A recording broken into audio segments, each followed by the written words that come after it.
नाश्त्याचा प्रकार रोज नवीन असेल तर कोणाला आवडणार नाही. रोज काहीतरी नवीन हवं असतं घरच्यांना. तर आज आपण बघूया घरच्याच साहित्य अगदी सोपा साधा नाश्ता आपण बघत आहोत. तोही 1 वाटी उरलेल्या भाताचा. तर आलं, लसूण, मिरची, जिरं मी मिक्सरमध्ये थोडंसं जाडसर वाटून घेतले आहे.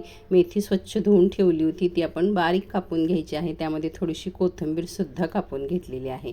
कापून घेतलेली कोथिंबीर आणि मेथी एका भांड्यात काढून घेतली आहे. आणि यामध्ये आपण आता मसाले आणि पीठ मिसळणार आहोत. 2 चमचे ज्वारीचं पीठ टाकून घेतलं आहे. 2 चमचे बेसन पीठ आपण एवढं सुरुवातीला टाकून घ्यायचं आहे. त्यामध्ये हळद, लाल मिरची पावडर, वाटून घेतलेला मसाला, चवीपुरतं थोडंसं मीठ आणि 1 चमचा पांढरे तीळसुद्धा टाकून घ्यायचे आहेत. हे सगळं छान मिक्स करून घ्यायचं आहे.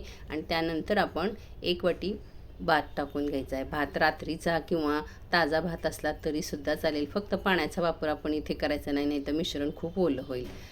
पाणी न टाकतासुद्धा मिश्रण ओलं वाटते, त्यामुळे मी पुन्हा 1 चमचा बेसन आणि 1 चमचा ज्वारीचं पीठ टाकून गोळा बनवून घेतला आहे. आणि हाताला तेल लावून तो एकसारखा करून दुसऱ्या भांड्यात काढून ठेवला आहे. 5 ते 10 मिनिटच आपल्याला हे मिश्रण झाकून ठेवायचं आहे. याच्यातला छोटा छोटा गोळा काढून घ्यायचा आहे, आपण जेवढा पुरीला वगैरे घेतो तेवढा.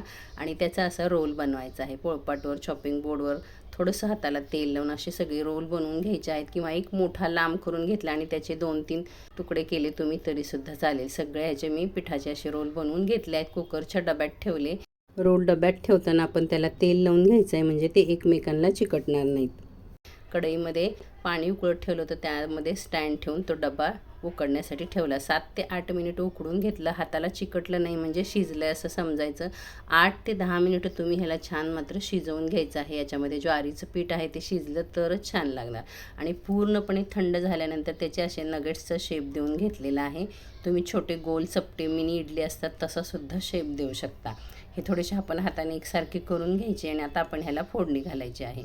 कढईमध्ये मी 2 चमचे तेल टाकून घेतलं आहे. त्यामध्ये मोहरी, कढीपत्ता आणि पुन्हा थोडे पांढरे तीळ टाकून घेतले आहेत. हळद टाकली आहे आणि आपण हे सर्व याच्यामध्ये टाकून छान मिक्स करून घ्यायचं आहे.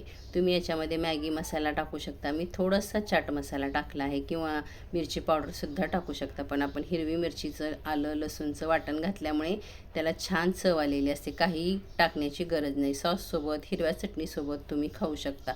मस्त असा नाश्ता तयार होतो. करून पहा. आवडल्यास लाईक करा, शेअर करा. धन्यवाद.